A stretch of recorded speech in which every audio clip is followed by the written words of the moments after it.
네, 한 주간 잘 지내셨습니까? 네. 네, 이 시간 주님의 기도로 열도록 하겠습니다. 성부와 성자와 성령의 이름으로 아멘. 하늘에 계신 우리 아버지, 아버지의 이름이 거룩히 빛나시며 아버지의 나라가 오시며 아버지의 뜻이 하늘에서와 같이 땅에서도 이루어지소서. 오늘 저희에게 일용할 양식을 주시고 저희에게 잘못한 일을 저희가 용서하오니 저희 죄를 용서하시고 저희를 유혹에 빠지지 않게 하시고 악에서 구하소서. 아멘. 성부와 성자와 성령의 이름으로 아멘. 네, 우리는 제9장 사도 바오로에 대해서 공부를 하고 있고 이제 개요로 이 사람이 어떤 사람인가, 사도 바오로 그는 누구인가를 지난 시간까지 이제 살펴보았습니다. 그리고 이제 바오로 사도의 그 우리 이제 성경 안에서 남겨주신 가장 중요한 것은 그 이방인들의 사도로서 이제 많은 지역들을 다니면서 교회를 건설하고 또 그 교회에 이제 서간을 편지를 보내서 그것들 남겨주심으로써 우리에게 풍부한 그런 신학적인 내용들을 남겨주셨다라는 것이죠. 자, 일단은 우리가 그 바오로 사도의 배경에 대해서 지난 시간까지 알아보았습니다. 원래 이 사람은 아주 혈기왕성한 청년 유다인 선교사로서 랍비로서 활동했죠. 그래서 어느 누구도 따라올 수 없을 정도로 율법을 전하는 일에 열정적이고 헌신적인 사람이었습니다. 하지만 이제 다마스쿠스로 가는 길에서 부활하신 그리스도를 만나고 그리고 그로 그는 이제 완전히 바뀌어가지고 그리스도교의 선교사가 되어서 또 그 해박한 성경 지식과 그분에 대한 열정을 앞세워서 그리스도를 전하는 일에 전적으로 투신하기 시작했습니다. 워낙 이제 율법에 대해서 빠삭하니까 이제 그 안에서 율법과 예언서들 안에서 그리스도를 예시했던 예표했던 이런 것들 다 잘 알고 있었고 그렇기 때문에 이 일들이 어떻게 이루어진 것들인지를 이제 설명하는데 아주 배경 지식이 완벽했던 거죠. 율법학자들은 큰 권위를 갖고 예루살렘에서 가르침을 베풀어 왔었습니다. 네, 율법을 잘 공부했다라는 것으로 그렇기 때문에 뭐 예루살렘이든지 여러 곳에 회당에서든지 그렇게 가르쳐 왔었어요. 하지만 예수님께서는 그들과 달리 이제 갈릴레아의 온 마을을 두루 다니시며 복음을 선포하셨습니다. 그러니까 다시 말해서 이제 한 군데에서 뭐 이렇게 오는 사람들만 받는 것이 아니라 순회 선교사로서 그렇게 말씀 선포의 직무를 수행하셨던 거죠. 온 고을을 다니면서 갈릴레아 지역의 여러 고을들의 여러 회당들에 그러니까 사실 사람들이 이제 예수님께서 이제 병자들을 고치는 그런 기적들을 하시는 것을 보고서 좀 저희와 함께 머물러 주십시오 했지만은 난 다른 곳에도 복음을 전해야 한다라면서 다른 고장으로 이렇게 다니셨습니다. 그런가 하면은 부활하신 예수님으로부터 복음 선포의 사명을 받은 그분의 12 제자들은 오순절날 성령을 받은 이후에 일단은 그 예루살렘에서 복음을 힘껏 선포했었죠. 처음에는 예루살렘에 있었지만 지금 박해를 받고 또 이제 흩어지게 되었습니다. 이제 스테파노의 첫 번째 순교 때 그러면서 우리 그리스도교 공동체는 적지 않은 어려움과 고통을 겪어야 했었고 이 박해를 피해서 피신해야 됐었습니다.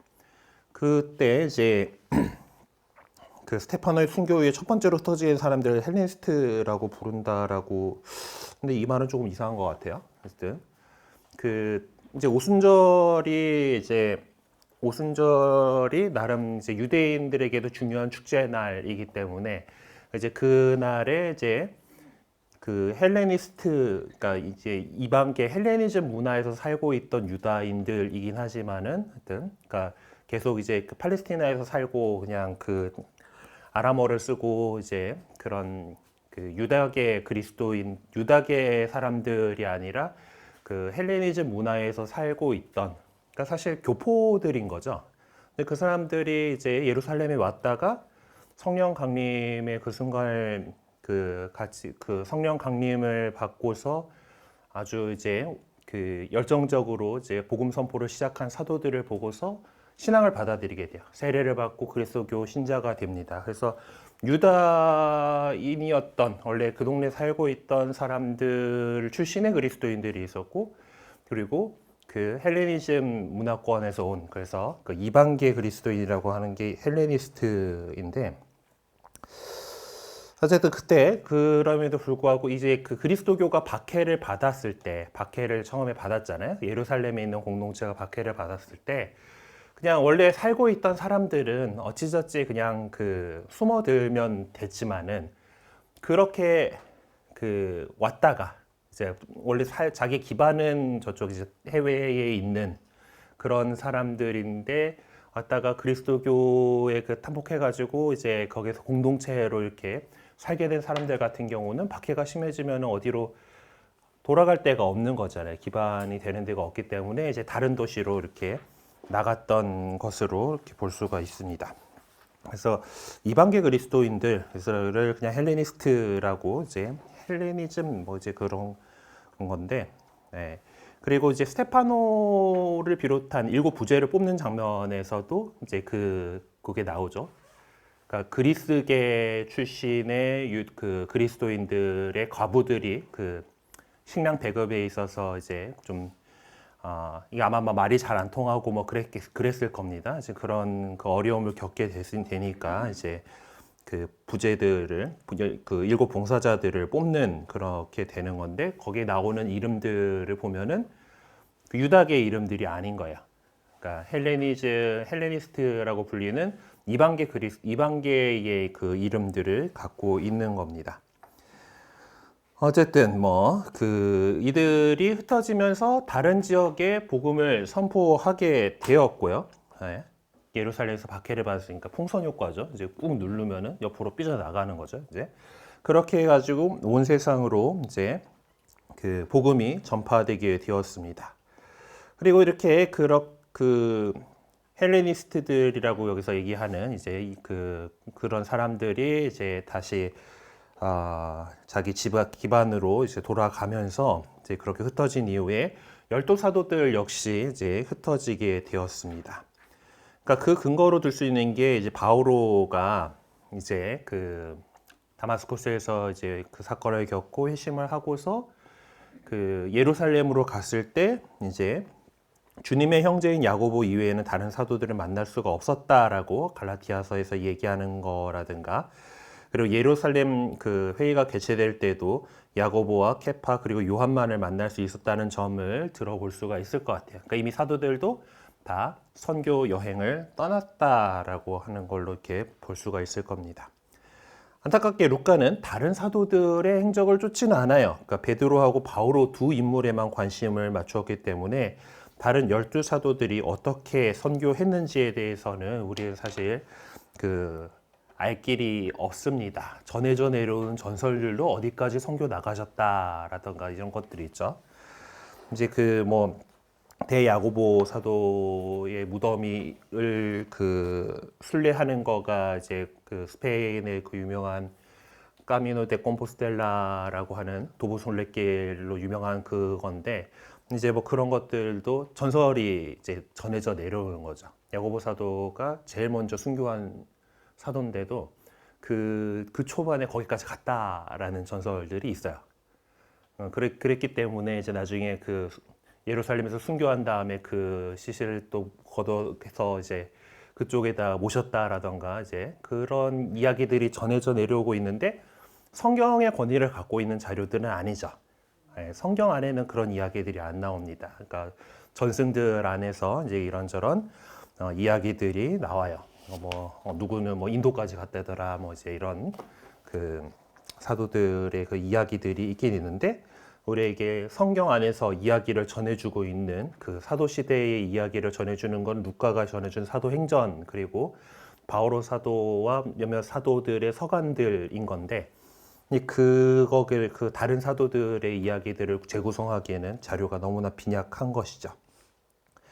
그리고 사도 바오로의 선교 여행에 대해서도 이제 정보가 있기는 하지만은 그것이 역사적 확실성이 보장된 형태로 재구성하기에는 빈약합니다. 네. 그러니까 사도행전의 경우에는 이제 바오로가 3번에 걸쳐서 예루살렘에 올라갔다라고 이렇게 전해주고 있는 그런 것이 있는데, 바오로 자신은 갈라티아서에서 2번 갔다라고 이야기를 하고 있는 거라든가, 네, 뭐 여기서도 이제 그 학자들이 이제 견해가 갈린다라고 하는데, 좀 더 많은 사람들이 주장하는 내용을 책에 담았다고 해요. 네, 그래서 뭐 대부분의 학자들은 갈라티아 신자들에게 보낸 서간 편지 이제 2장 1절에서 10절에서 전해주고 있는 내용이 이제 사도행전 15장에서 전해주고 있는 이야기의 핵심적인 내용과 크게 다르지는 않다라고 주장을 합니다. 그래서 사실은 이런 것들을 토대로 해서 우리는 바오로가 복음을 선포하기 위해 행했던 사도적인 대여행을 3단계로, 3번의 그 선교 여행으로 구분을 할 수가 있죠.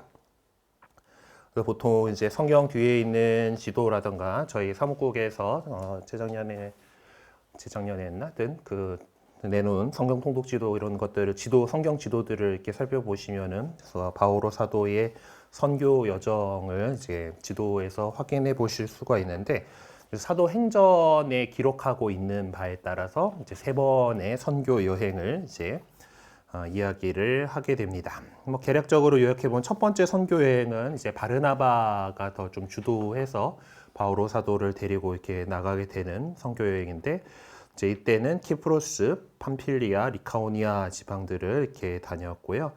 그리고 첫 번째 선교 여행에서 바오로가 해결해야만 했던 문제는 그리스도교 신자가 된 이방인들의 할례 문제였습니다. 그리고 이 문제는 사실 또 예루살렘 사도회의에서 다뤄야 했던 중요한 문제 가운데 하나가 됐죠. 이제 유다교의 입장에서는 하느님을 따른다라는 사람은, 그런 남자들은 할례를 받아야 된다라고 규정을 하고 있으니까 이제 아브라함 때부터 그래 왔다. 그러니까 그 하느님을 믿는 사람들은 믿는다라고 하면은 할례로서 그것을 이제 그 몸에 새겨야 된다 뭐 이런 식으로 유다교의 전통을 계속해서 유지하려고 하는 주장, 그런 사람들이 있었던 거고, 바오로 사도의 경우에는 이제 이미 그 옛 율법은 이제 그 이미 그리스도의 율법으로 대체된 상태이기 때문에 이방인들에게까지 그 율법의 굴레를 뒤집어 씌울 수는 없다라는 주장으로 이제 그 할례에 대해서 반대를 했죠. 네, 그래서 이제 예루살렘 사도회의에서 이제 중요한 의제로 다루어지게 되었고, 그것들이 이방계 그리스도인들에게는 강조하지 않기로, 할례에 대해서 그렇게 하지 않기로, 그리고 뭐 어떤 정결례나 뭐 이런 것들, 유다인들이 그동안 되게 힘들게 지켜오고 있었던 이제 그런 것들을 요구하지 않는 것으로, 다만 뭐 이제 그 우상에게 바쳐진 것들은 좀 스캔들이 될 수 있으니까 조심하고, 이제 뭐 피는 그래도 뭐 생명의 뭐 그거니까 하면서 이제 좀 피 말고, 그리고 뭐 목 졸라 죽인 짐승 뭐 이제 이런 것들, 그런 부분들에 대해서 이제 반대한다라는 의견 좀, 그거는 조심하라라고, 먹지 마라라고 했는데, 나중에 그것들도 다 풀린 것 같아요. 우리는 그 선지국 잘 먹죠. 네. 네. 뭐 결국 뭐 피인 건데요. 순대도 잘 먹고. 근데 그 나중에 이제 그 지나가면서 이제 그런 피라던가 이런 것들까지도 이제 그런 음식 문제를 그렇게 까다롭게 하지는 않는 것으로 이렇게 결정이 된 것 같아요. 네, 그리고 두 번째 선교여행 때는 이제 사도행전 15장 36절에서 18장 22절에 나타나고 있는데, 이때는 리카오니아, 갈라티아, 트로아스, 마케도니아, 그러니까 필리피나, 테살로니카, 그리고 아테네, 코린토, 에페소를 돌았고, 상당히 이제 좀 멀리 이제 그 그리스 지역까지 이렇게 다녀와서 이제 안티오키아로 귀환을 했다라고 전해집니다.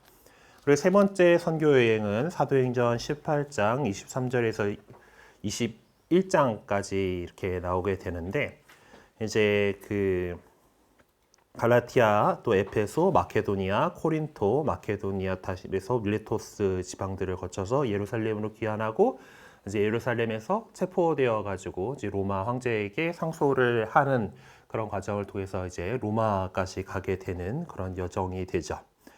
이렇게 바오로의 선교 여행은 예루살렘에서 이제 체포되면서 사실상 종료되었지만은 그의 복음 선포 활동이 그렇다고 해서 중단된 것은 아닙니다.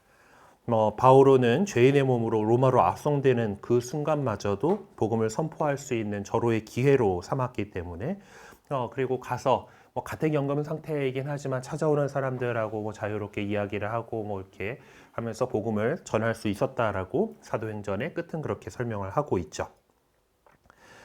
그래서 감옥에 갇힌 것이 바오로의 어떤 선교를 완전히 막을 수 있었던 것은 아닙니다. 이제 우리에게 바오로가 그리스도교 선교사가 된 이후에 언제 어떻게 무슨 일을 했었는지를 연대기별로 정리하는 일이 남았는데 굳이 하려고 해요. 네, 어쨌든 그래서 한번 맞춰 보면은 괜찮은 작업일 거니까 하면서 근데 하여튼 쉽지는 않다. 왜냐면은 이 사료들 우리에게 주어진 성경에 있는 자료들이 바오로 사도가 자기가 이제 언제 어떻게 했어를 갖다가 이제 지금처럼 바오로 사도가 늘 일지를 막 작성을 하고 그런 것들을 가지고서 하고 이렇게 한 게 아니잖아요. 그런 이야기들 하는 게 이제 감옥에서 옆에 이제 누구를 대필자로 해가지고 이제 이야기를 막 이렇게 그때 그랬지 하고 이렇게 해주는데 또 나이도 좀 이제 들어서 이제 힘든 상태에서 하기 때문에 그것도 우리의 기억력을 다 믿을 수가 없죠. 아무리 똑똑한 사람이었다고 해도 아주 엄밀하게 모든 것들을 정확하게 할 수는 없어요. 전체적인 어떤 그런 것들 안에서 이렇게 주어진 그런 자료들이고 루카가 정리한 거 역시 이제 그런 것들을 다 일일이 기록을 하고 한 게 아니라 그 사람들의 이야기를 들어왔던 것들, 바오로 사도가 그렇게 얘기했던 것들, 이제 이런 것들 그리고 자기도 나름대로 이렇게 같이 그 일행으로 다니면서 이렇게 기억들을 가지고서 적은 거기 때문에 이게 완벽하게 딱 일치하게 딱딱딱 맞아 떨어지면 참 좋겠습니다만 그렇지 않기 때문에 어렵다라는 쉽지 않다라는 겁니다. 어쨌든 이제 바오로 사도의 연대기를 이렇게 구성을 해보는 데 있어서 가장 중요한 자료가 두 개 있는데 그 두 가지 모두가 코린토 지방과 관련이 있습니다. 첫 번째 것은 바오로가 코린토에 도착한 사실을 알려주는 내용인데 거기서 보면은 이제 거기에서 그는 폰토스 출신의 아퀴라라는 어떤 유다인을 만났다. 아퀴라는 클라우디우스 황제가 모든 유다인은 로마를 떠나라는 칙령을 내렸기 때문에 자기 아내 프리스킬라와 함께 얼마 전에 이탈리아에서 온 사람들이었다라고 사도행전이 전해주고 있습니다. 그러니까 이게 가장 좀 확실해 보이는 역사적인 자료로서 바오로가 코린토 지방에서 한 1년 반 정도를 체류하고 난 다음에 아카이아 지방 총독인 갈리오 앞에 나가게 됐던 그 사건들이 또 이제 그 다음번으로 조금 역사적인 그 날짜를 가늠해 볼 수 있는 그런 거예요. 그러니까 로마 역시 좀 나름대로 기록이 잘 남아있는 그런 남기는 문명이었기 때문에 아카이아 지방 총독이 갈리오가 언제부터 언제까지 거기에 있었다라는 것들을 알 수가 있는 거고 이제 그런 것들을 통해서 이 일이 아마 기원 후 50년 겨울이나 51년 봄 정도에 있었을 거다라고 이렇게 좀 좁혀 나갈 수가 있는 거죠. 그래서 이 두 번째 내용부터 먼저 살펴보면은 아카이아 지방 총독이었던 갈리오에 관해서는 고대의 많은 작가들이 증언을 해주고 있습니다. 클라우디우스 황제가 그를 그 지방의 총독으로 임명을 했고요. 그리고 그 사실은 델프에서 발견된 비문을 통해서 확인이 되고 있습니다. 이 비문 같이 이제 그 금성문이라고 하죠. 돌에다가 새겨놓은 거는 잘 안 지워지기 때문에 이제 여러 가지 고고학적으로 발굴되었을 때 이제 이런 자료로서 이제 상당한 가치를 지니게 됩니다. 거기에서 보면은 이제 클라우디우스 황제가 갈리오 총독의 후계자에게 과거에 찬란했던 영화를 송두리째 잃어버린 델프라고 하는 도시가 다시 매력적인 도시가 되어서 새로운 주민들이 모여드는 곳이 될 수 있게 하라는 명령을 내린 편지가 이렇게 왜 재생되어 있다라고 적어놨지 표현을? 잘 새겨져 있었겠죠. 비문에니까 그런 거기에서 이 편지는 황제의 편지가 아마 그 칙서 제 26호였던 것 같고, 그리고 황제의 칙서를 보냈으면은 언제 했는지 이런 것들 적혀 있었겠죠. 제위 12년에 쓰여진 것이다라는 내용이 있습니다. 다른 비문 덕분에 이제 이 제위 12년 동안에 칙서 제 27호가 8월 1일 이전에 발표된 것을 알 수가 있는 거고, 그래서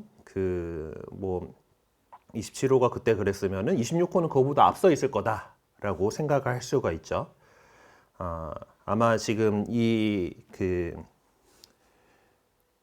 델프에서 발견된 이제 그 갈리오 총독이 후계자에게 보낸 그 칙령 칙서는 칙서 제 26호에는 정확한 날짜가 적혀 있던 거가 지워졌든지 뭐 이렇게 확인을 못했던 것 같아요. 그런데 제위 12년에 했다라는 것은 잘 적혀 있어가지고 그걸 확인을 할 수 있었고, 또 27호 칙서가 새겨진 다른 비석에서 이제 8월 1일에 27호가 발령됐다라는 것을 이제 확인을 할 수가 있었고, 그러면 그거보다 조금 더 앞이다라고 이렇게 볼 수가 있는 거죠. 근데 그럼 갈리오라고 하는 이 총독이 바뀌기 직전에 만났을 거야라고 이렇게 보는 겁니다. 그래서 이제 클라우디우스 황제가 재임 황제에 오른 것은 이제 기원 후 41년 1월 25일부터 25일이기 때문에 제위 1년은 42년까지 이렇게 되고, 제위 12년이라고 하는 것은 52년 1월 15일부터 53년 1월 24일까지가 되는데, 이제 27호 칙서는 그 기간 안에 발표가 되었을 거예요. 그래서 이제 근데 보통 이 칙서들이 군사적인 승리를 거두었을 때 기념하고 취하기 위해서 발표되고 했다라는 것이고, 일반적으로는 그 당시에는 겨울에는 전쟁을 쉬었습니다.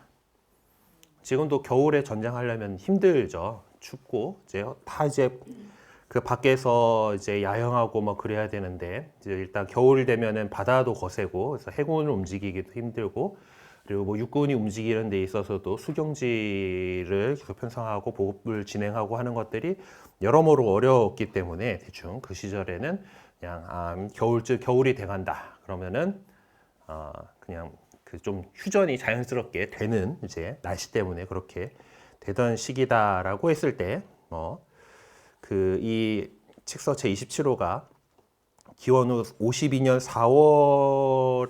4월에서부터 그리고 8월 1일 그 사이에 발표된 것으로 이제 보아야 할 것이죠. 그래서 이 제 26호보다는 나중에 되었고 52년 8월 이전에 된 것으로 그렇게 해가지고 그래서 52년 봄보다는 조금 먼저 발표된 칙령이 아닐까라고 이렇게 보고, 그 앞에 있는 22호, 23호, 24호가 제위 11년에 발표를 되었다라는 사실을 볼 때 대충 비슷한 시기에 27호하고 26호가 비슷하게 나갔을 것 같아 라고 이렇게 가정을 해보고 있는 건데, 이걸 따져보는 게 우리에게 그게 얼마나 중요한지 갑자기 현타가 오기 시작했어요. 네. 하여튼 그런 이런저런 과정들을 통해 가지고 이제 요 사건이 대략 51년 그 정도 되겠구나라고 이렇게 보는 겁니다. 그러니까 이 바오로가 이제 사도행전 이제 18장 11에서 16절에 있는 이제 거기에 나오는 아카이아 총독 갈리오 앞에 이렇게 나서게 된 것은 이 갈리오라는 사람이 아카이아 총독이 아니게 된 거가 대충 52년 고쯤이니까 이제 그거보다는 조금 앞선 그런 시기이겠구나라고 이렇게 보는 겁니다.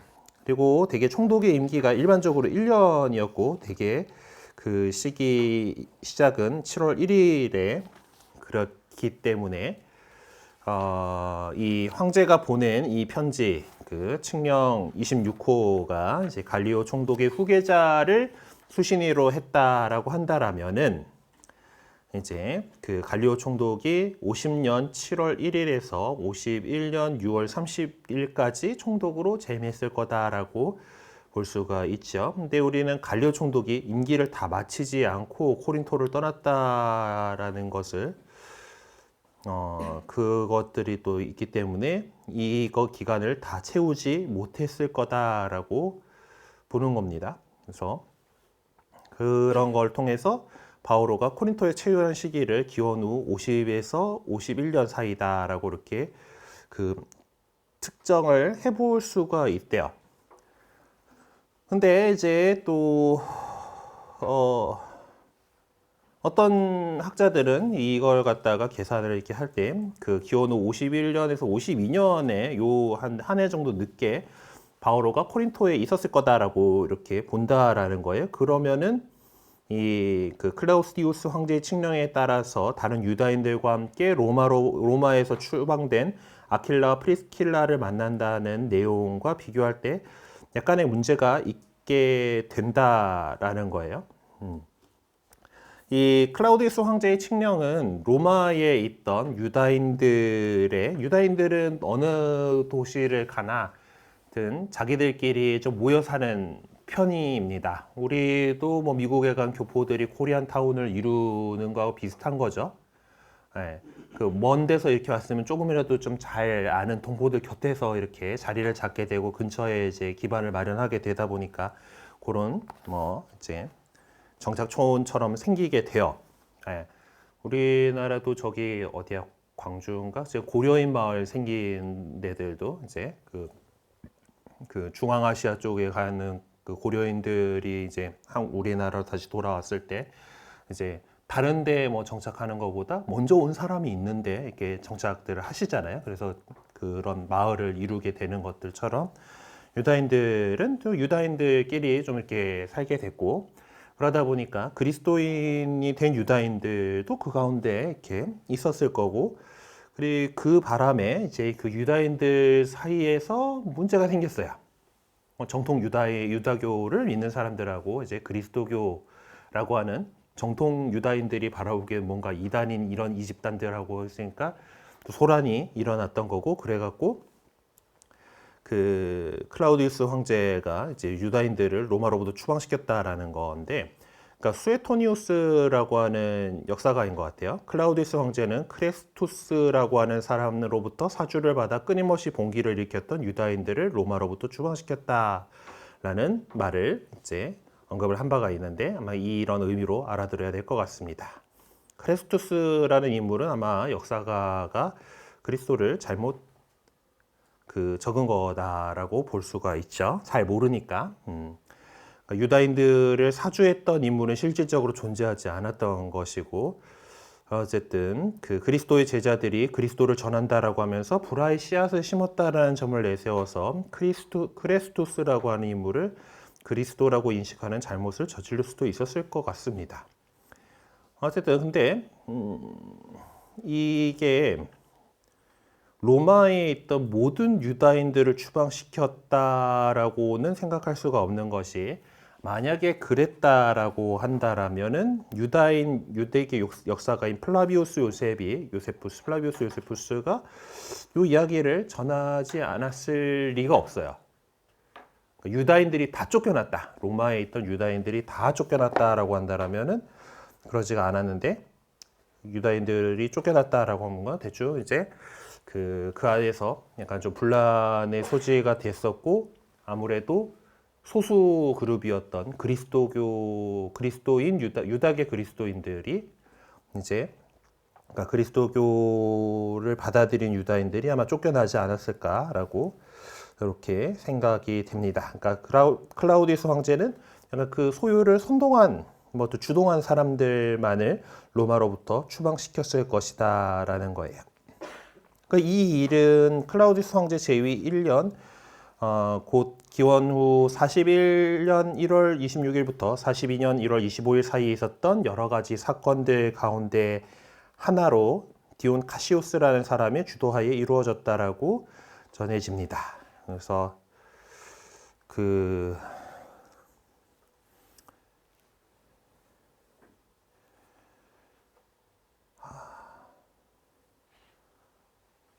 뭐 이제 그렇게 전해져요. 그러니까 성 아우구스티노의 역사가인 바오로 오로스라는 사람은 역사가 플라비우스 요셉을 인용해 가면서라고 우리 책에 이런 면에서 되게 좀 깔끔하지 못한 면이 있는데요. 어쨌든 성 아우구스티노면은 좀 더 뒷세대 사람이잖아요. 아우구스티노 성인의 근데 역사가인이라고 하면은 그 사람의 역사 스승이었던 사람일까 아니면은 그 시대의 역사가였다는 사람 어쨌든 뭐 좀 뒤 후대의 역사가인 이 바오로 오로스라고 하는 역사가가 있고 이제 플라비우스 요세푸스가 또 예수님 시대에 또 상당한 역사가이기 때문에 그 유대 전쟁사 뭐 이런 것들을 저술을 하면서 그 당시에 역사들을 잘 정리해 준 사람이기 때문에 그 사람 인용해 가면서 클라우디우스 황제 재위 9년에 이 사건이 일어났을 것이다라고 주장을 하고 있는데 또 플라비우스 요세푸스는 그러한 정보를 제공한 바가 없습니다. 거기 모르겠어요. 이게 유실된 작품이 있는 건지. 그러니까 이 바오로 오로스라는 사람은 클라비우스 요세푸스가 이런 얘기를 했었어라면서 이제 이 사건이 클라우디우스 황제 재위 9년에 있었던 일이다. 그러니까 유다인들을 로마에서 추방한 일이 그랬다라고 주장을 하고 있는데 플라비우스 요세푸스의 저술에는 이런 내용이 나오지 않는다라는 거죠. 또 타키투스라고 하는 사람이 기록한 역사에서도 이 사건에 대해서 클라우디우스 황제 재위 때에 로마에서 일부 유다인들을 추방했다라고 하는 사건에 관해서는 언급을 하지 않고 있습니다. 그래서 이제 바오로 오로스가 제공한 자료의 진실성을 좀 의심을 해봐야 되는 그런 부분이다라는 거죠. 그래서 그럼 바오로 사도가 갈리오 총독 앞에 나아가게 된 날짜 그리고 그보다 10년쯤 후에 이루어진 것으로 보이는 로마로부터 유다인들을 추방한 사건 10년쯤 후야? 10년 전이야. 10년 전이죠. 10년 전이겠지? 지금 12년이고 9년에 얘기하고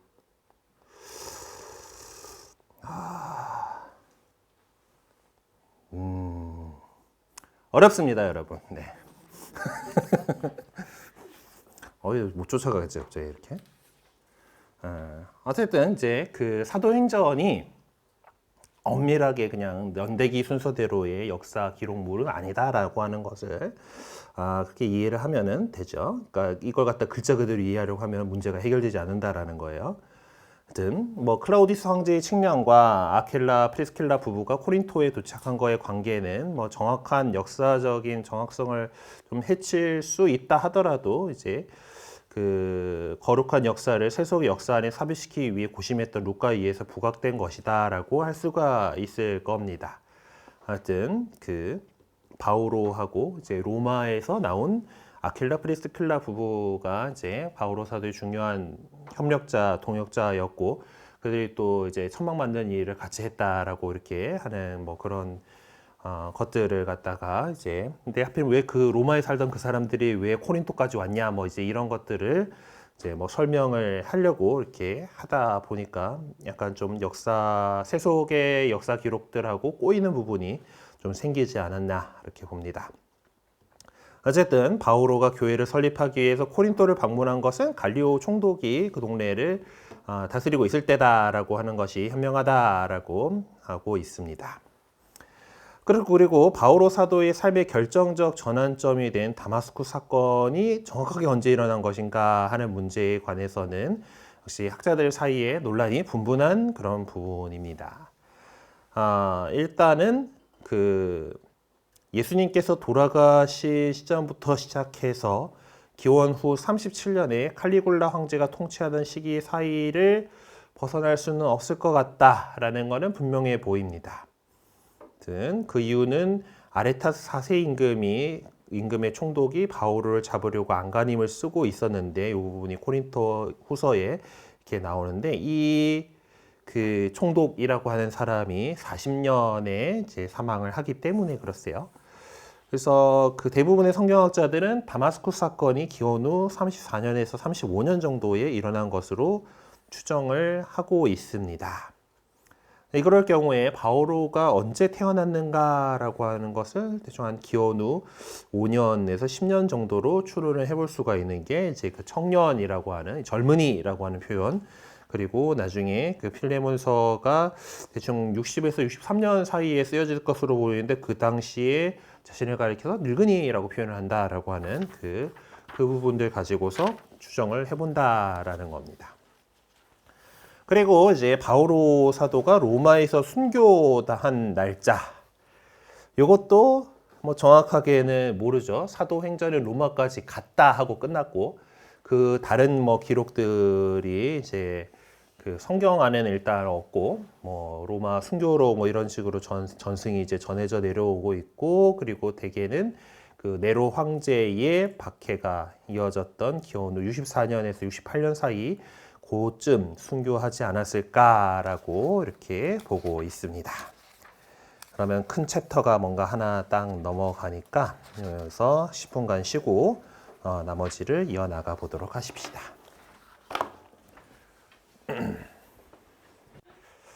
자, 그러면은 이제 한 10분 또 지나갔으니까 이어나가 보도록 하십시다.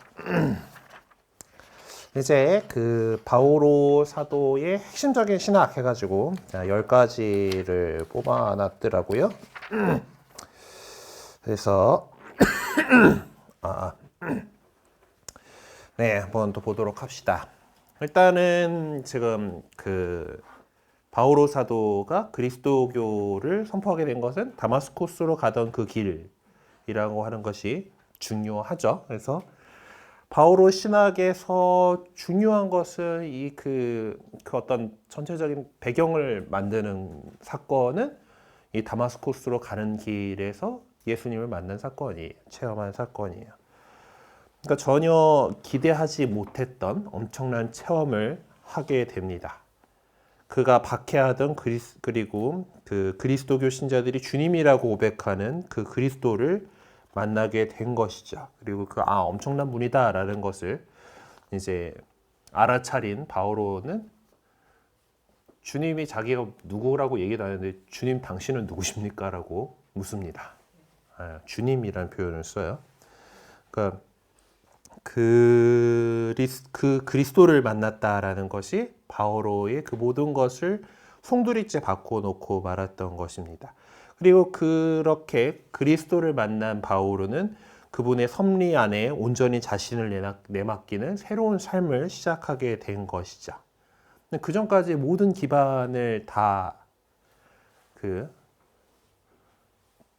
소용없게 만드는 일인 거잖아요. 그 자신이 그 전까지 쌓아오고 있던 최고위에서 갖고 있던 자리라든가 어떤 랍비로 불리던 그런 그런 모든 것들을 내놓고 이제 율법을 따라서 살아가는 어떤 박해자가 아니라 오히려 이제 그리스도를 주님이라 고백하고 그분을 주님으로 전하는 새로운 사람이 된 것입니다.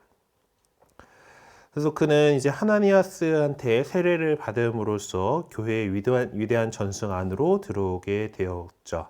그래서 그들은 예수님의 제자들인 사도들이 고백하고 선포한 그리고 훗날 복음이 될 믿음의 본질적인 내용을 받아들이게 된 것입니다.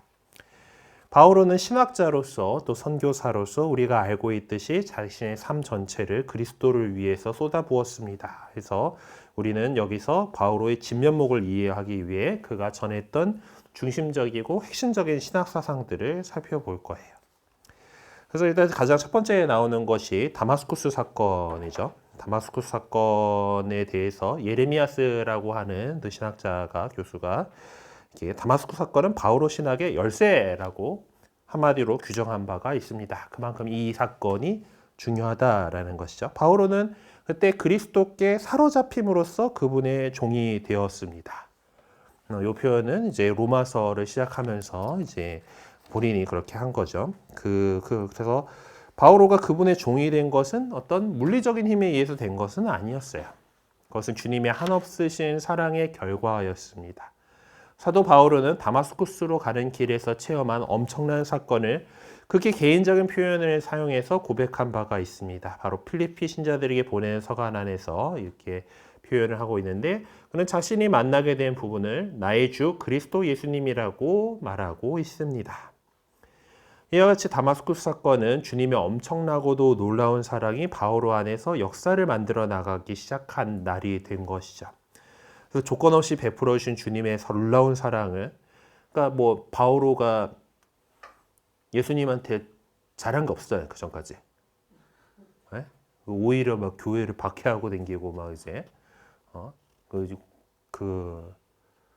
뭐 십자가에 못 박힌 사람이니까 이제 저주받은 사람이고, 뭐 이제 뭐 나름 그 군중들을 이끌고 다니면서 이제 그 혼란을 가중시키는 이런 그런 무리의 괴수 정도로 이렇게 생각을 하고, 이제 그렇기 때문에 이 잘못된 길에 들어선 저자들을 내가 바로잡아야 된다라는 그런 그 열의에 불타가지고 막 박해하고 그랬어요. 예수님한테 뭐 잘한 게 없는 거잖아요, 사실. 이게 잘못된 열정으로 인해서 하느님의 어떤 계획과는 다른 일들을 막 이렇게 하고 있는데, 그런 그에게 예수님께서 나타나셔서 사명을 부여하시고 그를 이제 당신의 제자로 삼으셨단 말이에요. 그러니까 전혀 그 바오로는 한 게 없어요. 오히려 반대쪽으로 막 했는데, 그런데도 불구하고 하느님께서 그 크신 사랑으로 그를 당신의 도구로 사용을 하신 거죠. 그런 거에서 이제 이 사건 안에서 뒤에 나오겠지만은 어떤 하느님 은총의 무상성이라던가 이제 이런 부분들에 대해서 바오로가 얘기할 수 있는 그게 되는, 자기는 뭐 한 게 없어요. 한 게 없는데 이렇게 사도로 만들어 주셨다라는 거에서 그것에서 그 주님의 사랑을 정말 크게 체험을 했던 겁니다. 자, 그리고 십자가의 의미가 그에게 이제 새롭게 다가오게 되는 거죠. 이 거룩함의 유일한 기준은 율법뿐이다라는 사고를 갖고 있던 율법의 아주 철저한 바리사이였던, 그리고 유다교를 전하는 일에 누구보다 앞장서 살아왔던 사울은 예수님이 십자가에 처형되셨다는 사실 자체를 하느님께서 저주하셨기 때문이다라고 생각할 수밖에 없었습니다. 네, 신명기 21장 23절에 나무에 매달린 사람은 하나님께 저주를 받은 자이다라고 기록하고 있으니까, 그 율법에 가장 중요한 모세 오경 가운데 신명기 안에 그런 내용이 있단 말이에요. 자, 그런데 십자가에 처형되셔서 하느님의 저주를 받았다라고 유다교의 입장에선 그렇게 간주할 수 있던 그분이 십자가 위에 그대로 달려 계시지 않았다라는 거죠. 그렇게 죽었지만은 십자가에 처형되신 그분을 하느님께서 다시 일으켜 세우셨고 높이 들어 올리신 것입니다. 그러니까 이 예수님은 십자가에 못 박히셨지만 그분은 뭐 다른 사람들의 그 생각처럼 저주받고 그렇게 내쳐진 것이 아니라 오히려 그 죄인도 아니셨다라는 그런 논리 전개가 가능한 거죠. 그렇게 이제 이해가 돼 가는 거죠. 그래서 예수님께서 처형당하셨다라면 그것은 그분께서 저지른 죄악이 아니라 바로 우리의 잘못과 죄 때문에 그렇게 된 것일 수밖에 없다라고 하는 것을 이해하게 된 겁니다. 이와 같이 십자가가 내포하고 있는 엄청난 역설적인 의미를 이해하기 위해서는 사도 바오로는 이사야서에 나오는 고통받는 주님의 종의 모습을 떠올렸을 거예요. 율법과 예언서에 정통하니까 이사야 예언자가 말한 고통받는 주님의 종. 그렇지만 그는 우리의 병고를 메고 갔으며 우리의 고통을 짊어졌다. 그런데 우리는 그를 벌받은 자, 하느님께 매맞은 자, 천대받은 자로 여겼다. 그러나 그가 찔린 것은 우리의 악행 때문이고 그가 으스러진 것은 우리의 죄악 때문이었다. 우리의 평화를 위하여 그가 징벌을 받았고 그의 상처로 우리는 나았다라고 하고 있는 이사야서의 이사야 예언자의 이 말씀이 바로 예수 그리스도를 향해서 말하는 것이었구나. 그래서 이 본문이야말로 바오로에게서 십자가의 심오하고도 깊은 의미를 깨닫게 해주는 중요한 본문이었다라고 할 수가 있는 겁니다. 그래서 이 십자가의 의미에 대해서 이렇게 알게 되고 묵상을 하게 되었고요. 그리고 은총의 그 놀라운 능력을 이제 알게 된 거죠. 네, 아까 뭐 거룩함, 성성인데 또 의화는 율법을 통해서만 이루어질 수 있다라고 또 같은 시기에 해놨는데 그 의롭게 되는 것, 의로움은 뭐 이제 거룩함과도 맞닿아 있는 거지만 역시 이거 역시 그동안의 율법 학자들 입장에서는 율법을 철저하게 준수함으로써 이루어질 수 있는 것이었죠.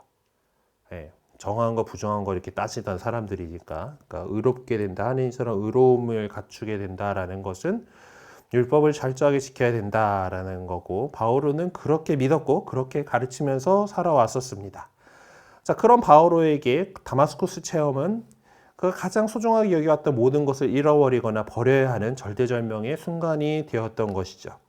그리고 실질적으로 바오로 자신은 그 체험을 통해서 모든 것을 잃어버렸습니다. 자신의 소중한 가치 기준을 포함해서 삶의 구심점을 이루었던 모든 것을 버려야만 했었으니까 이제 뭐 그렇게 됐던 거죠. 하지만 바오로 사도는 하느님의 자비하심으로 그토록 바라고 원했던 구원의 대열에 동참하게 되었음을 깨닫게 된 겁니다. 그러니까 잃었다고 생각했던 것이 잃은 것이 아니고 버려야 했던 것이 실질적으로는 충만하게 성취된 모습으로 살아갈 수 있게 된 것이죠.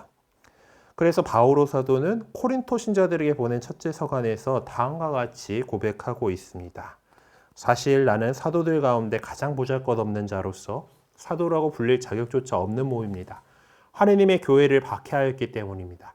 그러나 하느님의 은총으로 지금의 내가 되었습니다. 하느님께서 나에게 베푸신 은총은 헛되지 않았습니다. 나는 그들 가운데 누구보다도 애를 많이 썼습니다. 그런데 그것은 내가 아니라 나와 함께 있는 하느님의 은총이 한 것입니다. 라고 고백하고 있어요. 여기서 은총을 의미하는 그리스어 명사 카리스인데 이제 이것은 원래 그리스어에서 종교적인 의미로 사용되던 말은 아니었던 거죠. 선물이었어요. 선물. 근데 이제 이 바오로 사도는 이 선물을 어떤 신학적인 용어로 사용하게 된 카리스라고 하는 말을 그래서 이제 지금 이제 그 우리 현대의 사용법에서 이제 카리스마라고 하는 거가 조금 뭔가 그 지도력 있고 뭐 이제 파워 있고 말씀에 뭐 권위가 있고 이제 막 이런 것들을 갖다가 좀 뜻하는 그런 말로 좀 변화되긴 했습니다만은 이제 하나님께서 주시는 은사, 은총이에요. 은총. 카리스마라고 하는 것은 카리스에서 온 단어고 선물에서 이제 주시는 선물에서 은총, 은사 이렇게 나오는 단어인데 이게 그 사람 카리스마 있어라고 하는 그런 표현으로 이렇게 정착되게 된 것은 이 카리스마들 가운데에서 남들 앞에서 드러나는 카리스마들이 더 드러나지 않았겠습니까?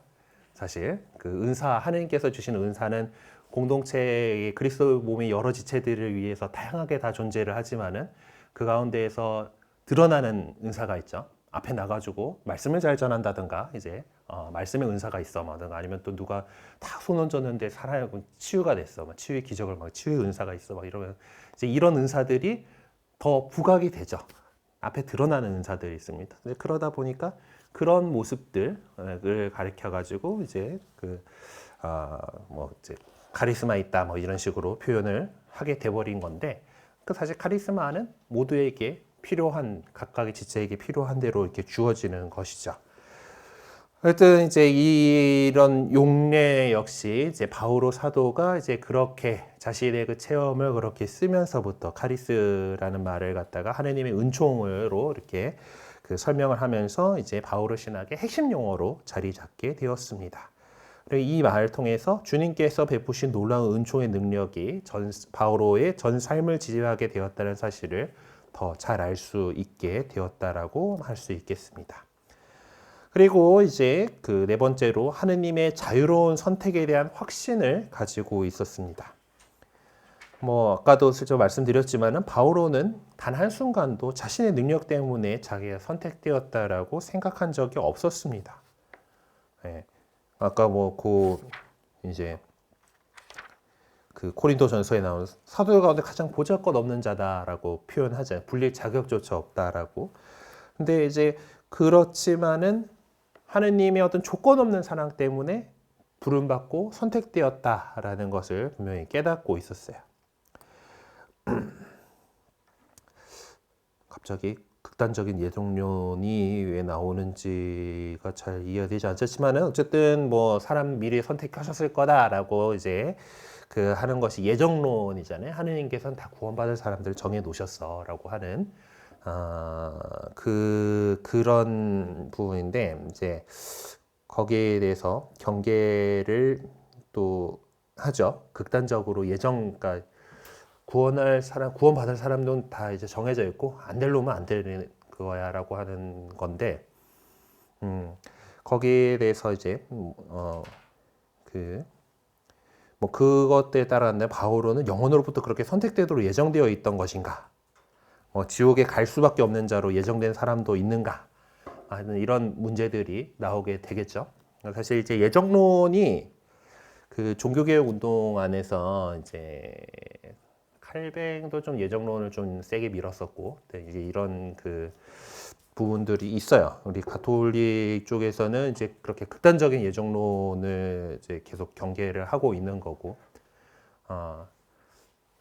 구원받을 사람들 사실 뭐 태초부터 계획하신 뭐 이러면서 이제 개신교도 그 CCM에도 이제 태초부터 시작된 하느님의 사랑이 하면서 이제 그 뭐 이제 미리 이제 그 구원받을 자들을 정해 놓으셨다 뭐 이제 이런 식으로 나오는데, 그렇다라면 나오는 문제들이 거죠. 뭐 지옥에 갈 수밖에 없는 자로 정해진 사람도 있는가 뭐. 근데 이제 사실 바오로 사도의 신앙 안에서 보면 이런 예정론적인 그런 것들을 찾아볼 수가 없습니다. 전혀 관심을 기울이지도 않았어요. 왜냐하면은 그 자기도 되게 그렇게 확변했던 거고, 그러니까 대신에 바오로 사도가 이제 얘기하는 것은 하나님께서 당신을 사랑하도록 우리를 미리 예정하셨다라고 하는 그런 관점은 갖고 계셨던 거예요. 그러니까 사람들의 뭐 운명을 갖다가 하나님이 딱딱딱딱 정해 놓으셨다가 아니라 우리 그리스도인들을 통해서 하느님의 사랑이 전해져서 하느님께서 그 당신을 여러분을 사랑한다 하신다라는 것을 알 수 있게 되도록 그렇게 할 수 있도록 미리 예정해 놓으셨다라는 그런 관점을 바오로 사도가 갖고 있었다라는 거죠. 그러니까 어떤 예정에 대해서는 하느님의 예정에 대해서는 얘기하시긴 하지만은 그것이 어떤 뭐 될 놈 안 될 놈 이런 개념이 아니라 어떤 긍정적인 그런 관점에서 그런 부분들만 간직하고 있었다라고 볼 수가 있습니다. 그리고 죄의 의미에 대해서 이렇게 얘기를 하게 되는데요. 아무래도 우리는 이제 절대적인 어떤 평가 기준으로 자신을 바라보기보다는 상대적인 그런 평가로, 그리고 또 자기에 대한 판단은 아무래도 조금 더 유도리 있게 하려고 그러죠. 네. 뭐 그래서 그랬지 뭐 이제 그런 것들이 이제 자기 웬만하면은 좋게 이렇게 하려고 해요. 일단 자신의 어떤 연약함, 나약함을 어떤 깊이 통찰하고 그리고 자신이 죄인임을 인정하고 받아들이기보다는 뭐 이 정도면 잘 살지 않아? 뭐 이렇게 우리가 그렇게 이렇게 하고, 그리고 또 저 사람들 사는 거에 비하면 난 좀 아닌 것 같아. 뭐 이제 이렇게 비교하면서 자신이 죄인임을 인정하는 그런 경우가 더 많습니다. 하지만 바오로는 우리 그런 모습과는 다른 모습을 보여주고 있어요. 바오는 부활하신 그리스도의 모습을 보고 자신이 이제 박해자요 죄인이고 탕자였다라는 것을 깨닫게 되었습니다. 그렇게 자신이 박해자고 죄인이고 탕자였다라고 하는 것을 고백한 것은 자신을 스스로 학대하고 그래서 절망의 나락으로 추락하기 위한 것이 아니었죠. 부활하신 그리스도를 믿고 자신이 죄인임을 고백한 것은 오히려 부활하신 그리스도의 영광 속에 참여하기를 갈망하는 강렬한 희망의 표현으로서 깊은 자기 반성과 성찰의 결과였던 것입니다. 그렇기 때문에 바오로가 말하는 죄인은 뭐 고통이 영원히 멈추지 않은 지옥에 빠져버릴 구원받을 수 없는 그런 비관적인 모습만을 표현하는 것이 아닌 거죠. 오히려 그리스도를 통해서 은총을 풍부히 받아서 구원될 수 있는, 구원될 상태에 있음을 보여주는 것이 죄인이다라는 자신을 죄인으로서 고백하는, 성찰한 것을, 그것이 구원받기 위한, 우리 죄를 용서해 주시는 그분께, 왜 누가 죄를, 예수님께서 우리 죄값을 다 치러주셨다고 하지만은 나는 죄인 아니요 하고 있는 사람을 어떻게 바꿔놓을 수가 있겠습니까? 내가 잘못했고 죄인이다라고 하는 그런 반성이 있고서야 그 다음에 용서받고 구원의 길로 이렇게 나아갈 수가 있는 것이죠.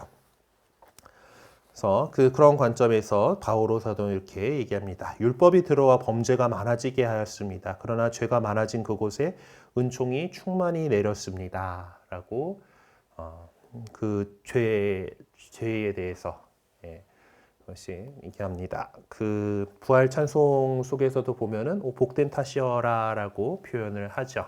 그 죄가 인간에게 들어왔기 때문에 하나님께서 인간이 되어서 우리 가운데 계시고 가운데 사시고 그 죄를 당신이 씹어쓰고 십자가의 희생으로 그 죄를 용서해 주시고 부활하심으로써 그 죄에서 승리했다라고 하는 것이 우리의 믿음이고, 그래서 바오로 사도가 갖고 있었던 믿음과 같습니다. 여섯 번째로 율법 지상주의에 대해서 근본적으로 반대합니다. 바리사이라고 하는 말은 전에도 말씀드렸지만은 율법을 지키지도 못하는 저런 자들하고는 다르다라는 뜻이라고 했죠. 다르다라는. 그래서 자신들은 철저하게 율법을 지키는 사람들이었습니다. 바오로는 또 그 바리사이들 가운데에서도 정말 찐 바리사이라고 할 수 있는 그런 사람이었죠. 그렇기 때문에 율법을 철저하게 지킴으로써 자신이 구원되고 또 의롭게 되고 거룩한 자다라고 이렇게 믿어왔던 것입니다. 하지만 다마스쿠스 사건을 통해서 그는 엄청난 깨달음을 얻게 되는 거예요. 그것은 자신이 의로운 자가 되고 뭐 그런 것이 율법을 잘 지켰기 때문에 그런 것이 아니라 그리스도를 통해서 그렇게 의롭게 되었고 거룩한 자가 된 것이, 율법을 통해가 지켜가지고 거룩한 자가 된 것이 아니라 그리스도를 통해서 거룩한 자가 되었다라는 사실을 깨닫게 된 겁니다. 그러니까 자신이 의로운 자, 거룩한 자로 인정받게 된 것은 자신이 이룩한 업적들, 뭐 그런 것들 때문이 아니라 예수님께서 이루신 구원의 업적 때문이다라는 것을 비로소 깨닫게 된 것이죠. 여기 책, 여러분들 책도 바뀐 건 없죠 지금 이게? 네, 뭔가 이제 꼬여 있는데, 이게 판 좀 넘어갈 때 이런 것들 그게 있으면 좋은데 우리 책은 아직 요새 새는 찍어도 안 고치더라고. 이게 뭘로 돼 있는지 모르겠지만은. 하여튼 뭐 여러 가지 그 사정들이 있다고 합니다. 그 모짜리 담당 신부님도 요러 교재 개정을 좀 하고 싶은데 막 이렇게 근데 여러 우리 저작권자인 안병철 신부님과 뭐 이제 이리저리 뭐 이게 있나 봐요.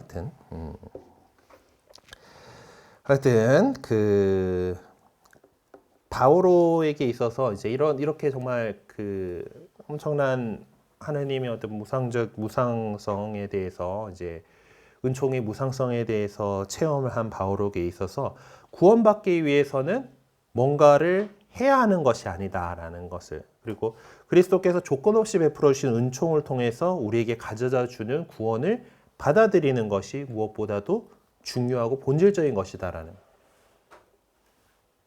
예수 그리스도의 그 순환 공로를 통해서 우리가 구원받는다라고 하는 그 믿음을 얘기하는 거예요. 거룩하게 의롭게 되는 것에 대해서 이제 믿음이 중요하다라고 이야기를 합니다.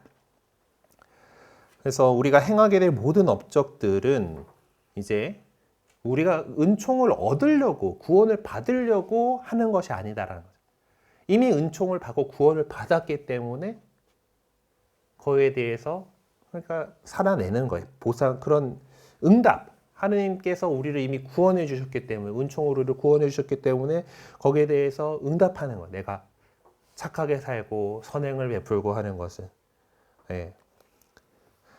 우리가 누군가로부터 사랑을 받고 있다라고 느낀다라면 나도 그에게 그 사랑을 되돌려주기 위해서, 되갚아주기 위해서 내가 사랑하는 나를 사랑해주는 그 사람을 더 사랑하고자 한다라면 그 사람이 좋아하는 그분이 좋아하는 걸 하려고 하겠죠. 예, 그런 것이지 내가 뭔가 율법 계명을 철저하게 잘 지킴으로 인해서 이 구원을 얻어낸다라고 하는 방식이 아니다라는 거죠. 일곱 번째로 희망을 얘기할 수 있습니다. 바울은 자신의 이 엄청난 체험을 종말에 있을 묵시적 사건인 것처럼 설명해주고 있습니다. 사실상 바울은 이 다마스쿠스 사건을 겪고 나서야 비로소 현양받으시고 영광을 받으신 예수님께서 바로 종말의 주님이시라는 것을 인식하게 된 것이죠. 종말까지 퇴색하지 않고 가슴속에 살아 불타오르게 될 희망을 갖고 살아갈 수 있다면 얼마나 행복하겠습니까? 그러한 희망은 결과적으로 현재의 삶이 아무리 견디기 어렵고 고통스럽다 하더라도 용기 있게 헤쳐나갈 수 있도록 해주는 삶의 원동력이 될 수 있는 것이죠. 그러니까 바오로가 이 경험했던 체험을 어떻게 설명하고 있는지 갈라티아서를 보면은 좀 잘 나와 있죠. 어머니 뱃속에 있을 때부터 나를 뽑으셔서 당신의 은총으로 부르신 하느님께서 기꺼이 마음을 정하시어 내가 당신의 아드님을 이방 민족들에게 전할 수 있도록 내 안에 계시해 주셨습니다라고 자신에 대해서 이제 그 구원의 희망을 전하는 사람이 되었다라는 것을 얘기를 하고 있습니다. 자, 그리고 사실 바오로 사도는 많은 도시들을 다니면서 이제 복음을 선포했죠. 그런 선교 사명을 하는데 그 왜 그런 짓을 그렇게 힘든 일들을 했는가에 대한 것이 바로 사랑의 요구로 나타나는 것이었다라는 거예요. 사랑의 요구로 선교 사명을 그렇기 때문에 하는 겁니다. 그러니까 바오로는 사실 내가 복음을 선포한다고 해서 그것이 나에게 자랑거리가 되지는 않습니다. 나로서는 어찌할 수 없는 의무이기 때문입니다. 내가 복음을 선포하지 않는다면 나는 참으로 불행할 것입니다. 라고 고린도전서에서 말하고 있습니다. 사실 우리에게 있어서도 마찬가지죠. 우리가 누군가를 통해서 아니면 무엇인가를 통해서 삶의 의미를 느끼게 되었다라면은 다른 사람들도 우리처럼 그 의미를 느끼면서 살아가기를 바라게 되는 것입니다. 좋은 것은 나누는 것이죠. 그런 의미에서 볼 때 선교란 그러니까 다시 말해 또 복음 선포란 것은 믿는 사람 하나하나가 자신의 삶 안에서 믿음이 주는 진정한 가치와 의미와 기쁨을 충만하게 살아가고 있을 때 가능한 것이고 또 그럴 때만이 소기의 목적을 달성할 수가 있을 겁니다. 네. 막 가가지고 예수님 믿으세요. 성당 나오세요. 이렇게 그냥 그것이 아니라 내가 살아가는 그리스도인으로서 이 세상에서 살아가는 내 모습이 정말 정말 진정한 가치를 갖고 의미 있는 삶을 살고 기쁨에 찬 삶을 살아가는 것을 다른 사람들이 그렇게 느낀다라면 뭔가 좋은 게 있구나. 교회에 나갔을 때 뭔가 좋은 것이 있구나라고 하는 그것을 느끼게 될 거고 그것이 복음 선포로 이어지게 되는 겁니다. 그러니까 믿는 사람이 어떤 삶에서 솟구치는 이 복음의 기쁨이 복음을 선포하게 되는 원동력이 되어야 한다. 그래서 이 복음의 기쁨이 자연스럽게 나누어져서 이 복음을 선포하는 것들이 믿는 사람의 어떤 자별적인 참여에 의해서 시작되어야 되고 또 그렇게 될 수밖에 없는 거다라는 것이 바오로 사도의 신학 안에서도 나타나고 있습니다. 그런 것들이 계속 우리들에게도 이어져 오고 있죠.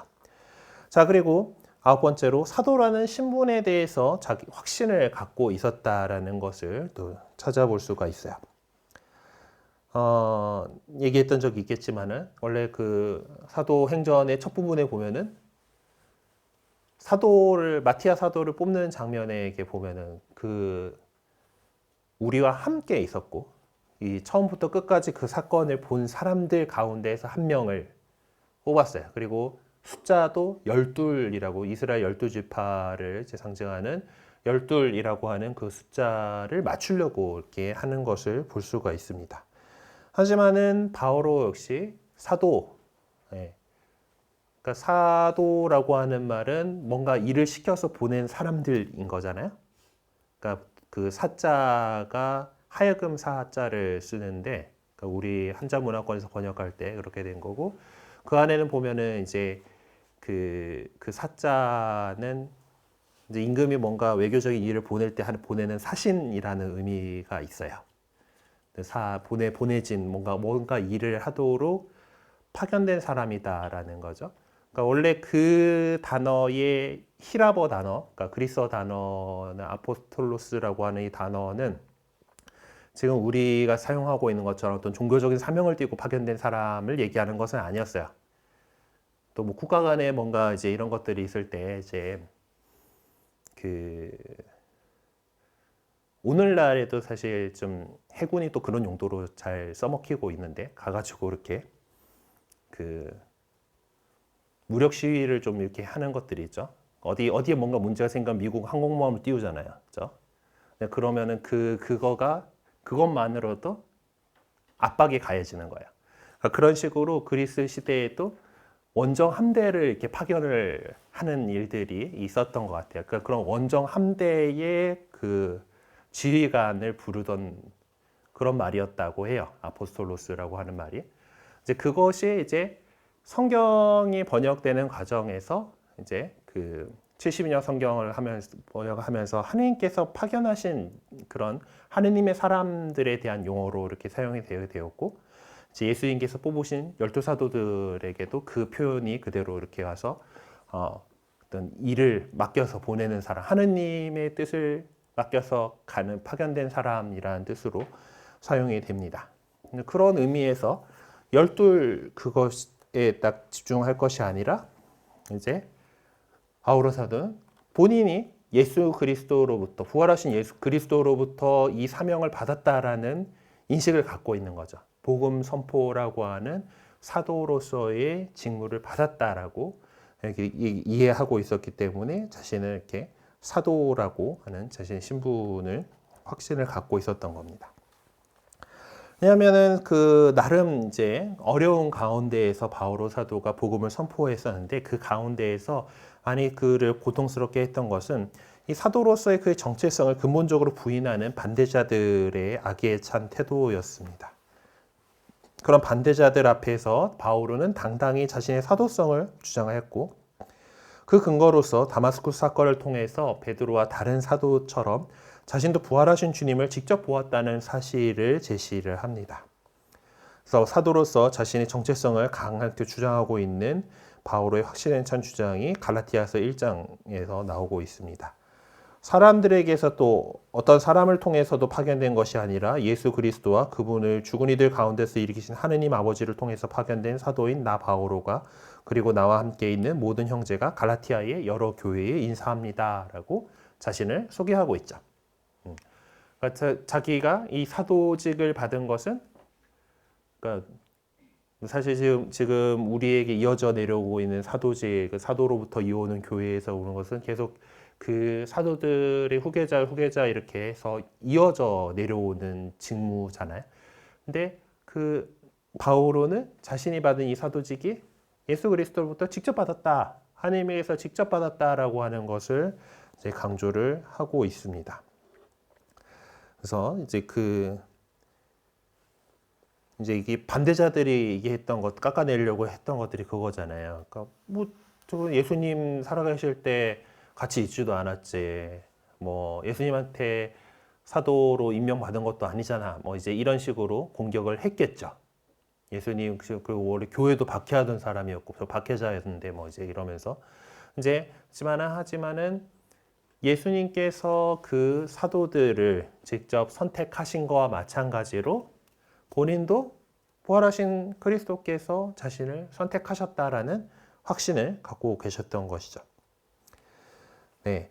그리고 이제 이런 것들 안에서 그리스도의 몸인 교회라고 하는 신학적인 사상이 나타나게 됩니다.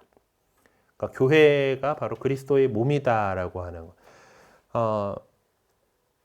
사울은 원래 박해자였잖아요. 그러니까 유다교 선교사로서 철저하게 유다교를 신봉했고 율법에 의한 구원을 확신하고 있었던 것이고, 그래서 십자가에 처형되신 예수님을 믿던 그리스도인들을 박해하는 것에 앞장설 수밖에 없었던 것이죠.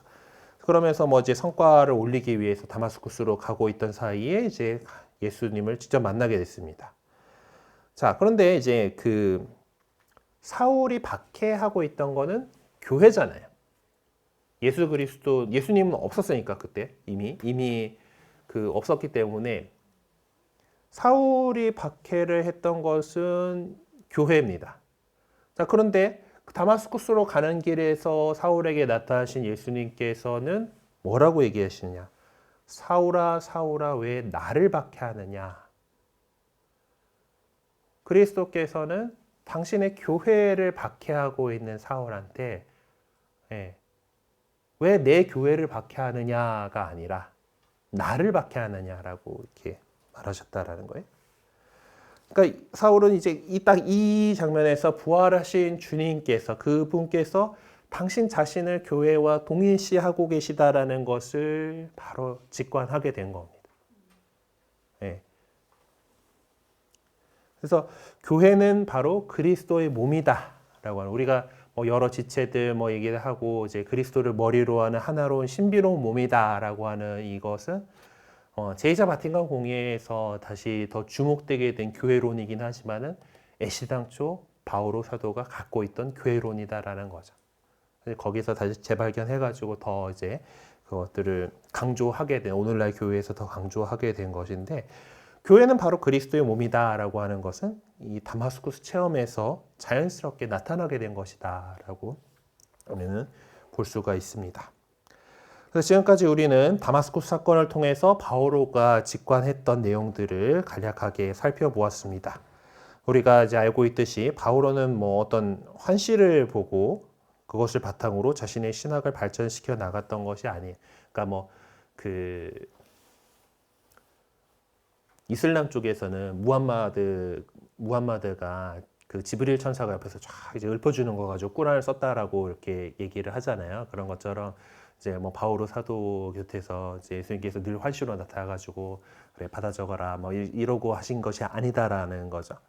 그러니까 그 정말 이 체험과 그리고 그동안 자신이 이제 갖고 있었던 그 성경에 대한 것들을 통해서 이제 그 신학을 전개시켜 나갔던 것입니다. 그러니까 바오로 사도는 두 개의 축을 중심으로 끊임없이 사색하고 묵상하면서 자신의 신학을 구축을 했던 것인데 그 두 축이란 이렇게 볼 수가 있어요. 다마스쿠스 사건 안에서 은총으로 깨닫게 된 것들을 바탕으로 성경을 읽었던 것이고 그리고 이 믿음에서 발생되는 여러 가지 문제 어려움들을 안고 살아가야 했던 공동체의 일상적인 삶의 올바른 방향성을 제시해 주기 위해서 부활하신 그리스도로부터 조명을 받아서 성경을 읽었던 것입니다.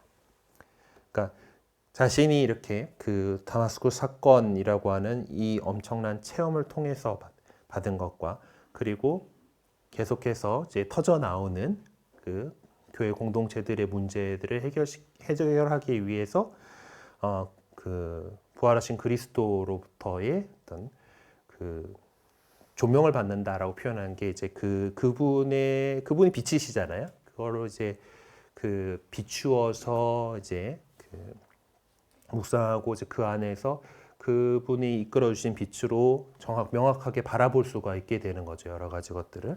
그래서 그런 것들을 조명을 받았다라고 이렇게 표현을 하는 건데, 그래서 이제 이 두 가지 다마스쿠스 사건의 체험과 그부터 부활하신 예수 그리스도로부터의 그 조명이라고 하는 두 축이 바오로가 그걸 통해서 성경을 구약 성경이죠. 성경을 다시 읽고서 그것을 가지고서 그 지역 공동체를 이렇게 서간이라고 하는 형태를 통해서 그리스도의 신비를 더 깊이 이렇게 전해주는 그런 내용들이 되어 있습니다.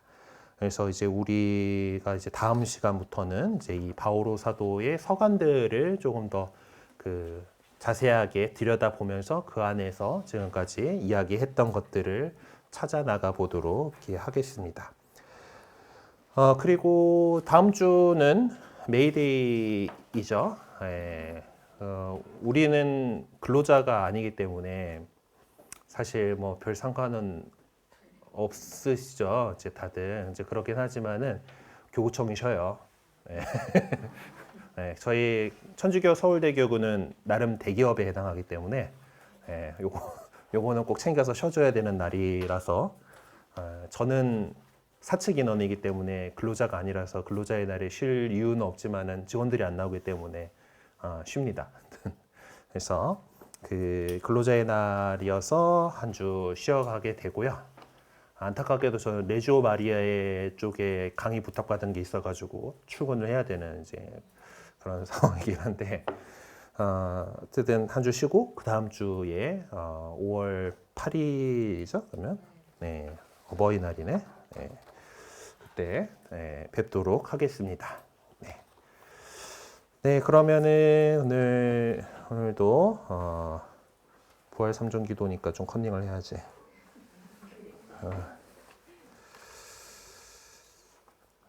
빨리 외워야 될 텐데. 네, 부활 3종 기도로 마무리하겠습니다. 성부와 성자와 성령의 이름으로 아멘. 하늘의 모님 기뻐하소서 할렐루야.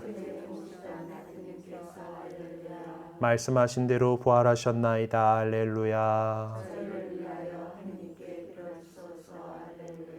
동정 마리아님 기뻐하시며 즐거워하소서 할렐루야. 기도합시다. 하느님 성자 우리 주 예수 그리스도의 부활로 온 세상을 기쁘게 하셨으니 성자의 어머니 동정 마리아의 도움으로 영생의 즐거움을 얻게 하소서. 우리 주 그리스도를 통하여 비나이다. 아멘. 성부와 성자와 성령의 이름으로 아멘. 네, 수고하셨습니다.